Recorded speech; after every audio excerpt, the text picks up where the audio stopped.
Questionnement sur l'utilité pratique des contacts avec le plan éthérique.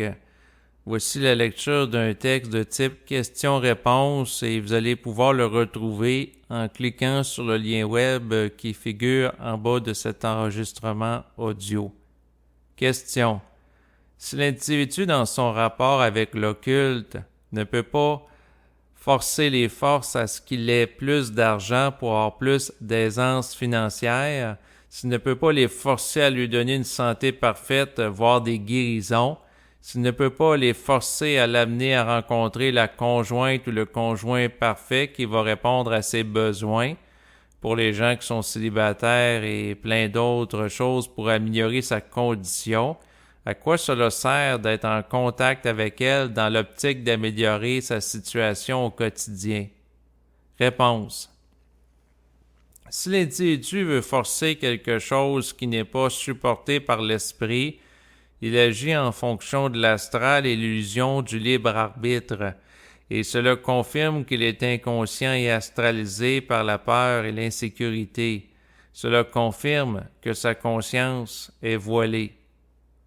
Question.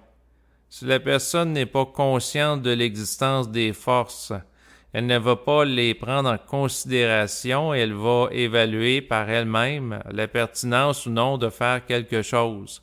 Par exemple, cela peut être de faire un placement à la bourse par rapport à un titre boursier particulier à un moment précis.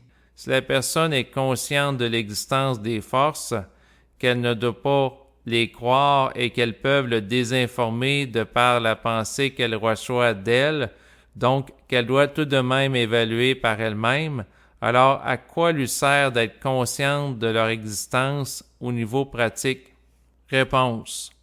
Être conscient de l'existence des forces sert seulement à fournir à l'individu un éclairage sur sa vie.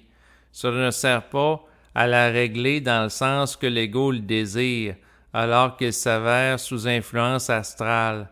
Pour nous comprendre, il faudrait que l'ego fasse abstraction des états d'insécurité qu'il peut connaître, soit être libre de l'assujettissement à l'astral planétaire. Cela n'est pas facile, mais viendra avec le temps. À mesure qu'il intégrera notre vibration et gagnera en stabilité psychique. La stabilité psychique ne s'acquiert pas en méditant, mais en intégrant des chocs de vie, permettant la descente de nos énergies. Sans choc de vie, il n'y a pas d'intégration à un second niveau. Question. Est-ce que l'individu peut amener les forces à lui dévoiler des informations qui vont améliorer sa condition pratique, santé, finances et relationnelle? Si oui, comment? Réponse. L'individu peut amener les forces à lui dévoiler pourquoi il peut chercher à vouloir que des informations lui soient dévoilées, soit de lui faire voir ses intentions réelles derrière ses requêtes qui peuvent être parfois le fruit de l'insécurité psychologique, soit de l'astral selon le cas. L'esprit ne dévoile pas des informations à l'ego pour répondre à ses caprices, désirs, mais parce qu'il a le taux vibratoire de les contenir, assumé consciemment, et qu'elles répondent à un besoin. Donc l'ego doit avoir l'autorité de savoir pour les obtenir et rendu à ce stade de développement, il les obtient parce qu'il en a la vibration de par les plans de la lumière pour les vouloir réellement. Dans cette optique, s'il obtient des informations sur comment sa condition pratique, santé, finances et relationnelle peut être améliorée, c'est que cela serait compatible avec l'agenda des plans de la lumière. Par exemple, il va être mis en vibration pour savoir comment améliorer son état de santé si cela sert réellement à l'agenda des plans de la lumière plutôt que celui astral. Question. Comment l'individu peut bénéficier de l'intelligence des forces sur le plan pratique? Réponse. En étant ouvert à elle et aux pensées qu'elle lui achemine sans les réfléchir, astraliser, et en ne les croyant pas. Question. Si de faire du marchandage avec les forces de la lumière pour obtenir quelque chose comme une guérison ou la fortune ne marche pas pour l'individu, est-ce qu'il faudrait, alors qu'elles vivent comme si les forces n'existaient pas en tant que ressource pour l'aider et se fier seulement à lui-même comme quelqu'un qui est athée? Réponse. Il faut qu'ils vivent en prenant en compte notre perspective en considération sans pour autant nous croire. Il faut qu'ils bénéficient de notre éclairage sans pour autant être dépendants de nous. Nous ne voulons pas de disciples, car nous ne sommes pas des maîtres spirituels. Nous voulons plutôt travailler en association psychique avec ceux qui sont prêts à soutenir consciemment notre présence. Nous ne voulons pas sauver le monde. Nous voulons plutôt l'ajuster progressivement à notre vibration avec le temps et en fonction de nos plans d'évolution. Question. À quoi sert la colère mentale si elle ne permet pas, nécessairement, à l'individu d'influencer les forces pour régler des problèmes pratiques dans sa vie de tous les jours, par exemple des problèmes de santé ou relationnels ou financiers? Réponse. La colère mentale sert à faire du vide et à déloger l'astral. Elle ne permet pas de modifier une programmation régie par l'esprit. Par contre, elle peut permettre de dévoiler des choses s'y rapportant pour que l'ego en comprenne l'intelligence sans pour autant la changer. Tant que l'individu réfléchit, il ne peut pas accepter la programmation de l'esprit totalement car l'astral, en lui, va l'amener à y résister en l'amenant, entre autres, à vibrer à la peur. Cette dernière peut corrompre sa conscience et le retarder dans son évolution. Par contre, lorsque l'ego est libre de la soumission à l'astral, il n'y résiste plus.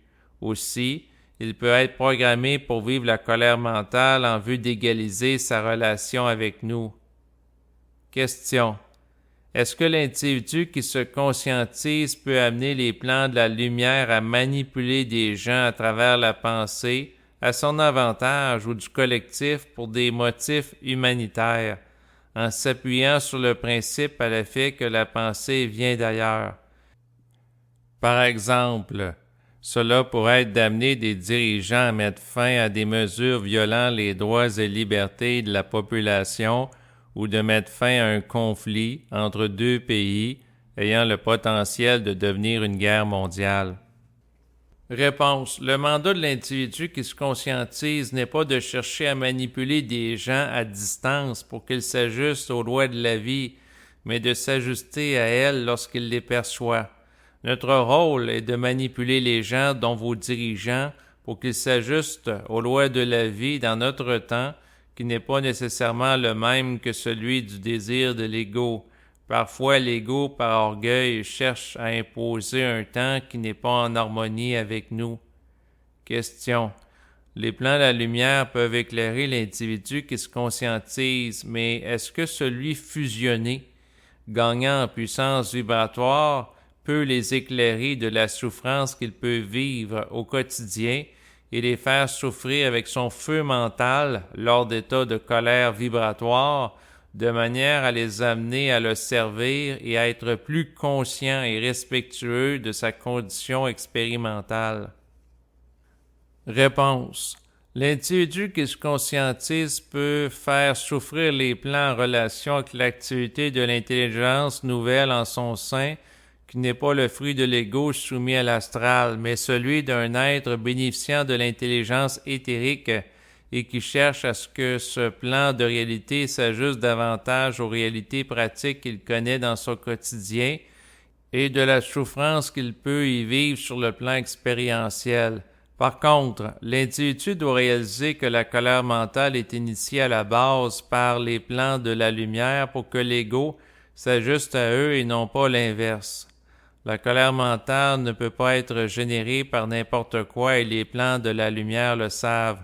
Donc, il peut être manipulé par eux dans l'optique qui les conteste en vue de s'équilibrer davantage sur le plan vibratoire avec eux.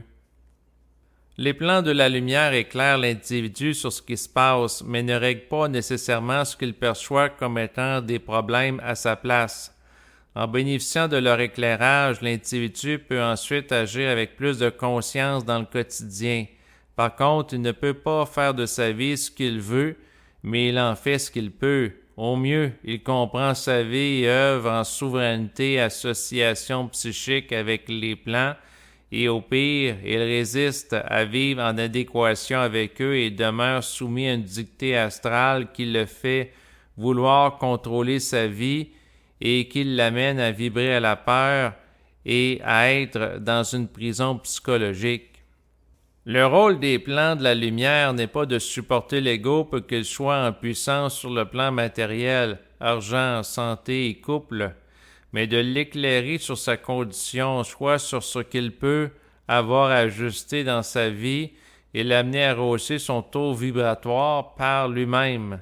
Si l'individu s'ajuste en relation avec le plan de la lumière, il ne doit pas le faire dans l'optique d'amener les autres à agir ainsi par la suite, mais plutôt de le faire sur une base individuelle et sans attente. Ce qui engendre la corruption sur le plan mondial, c'est les forces astrales en puissance.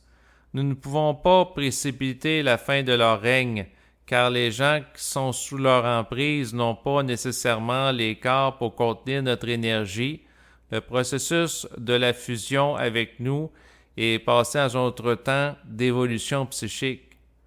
L'individu qui délaisse un système social corrompu par l'astral ne sera pas supporté pour en intégrer un autre en lien avec le plan éthérique, comme quelqu'un qui délaisse un emploi en sachant à l'avance qu'il va en avoir un autre qui l'attend ensuite.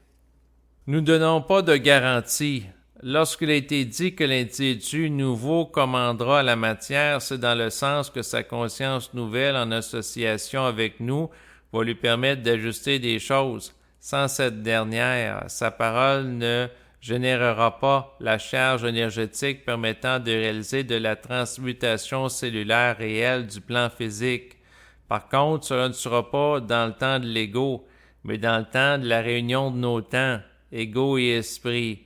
Tant que l'individu ne sera pas unifié à nous, il ne pourra pas agir vibratoirement sur la réalité et il n'aura pas la charge d'énergie venant de nous pour agir de la sorte.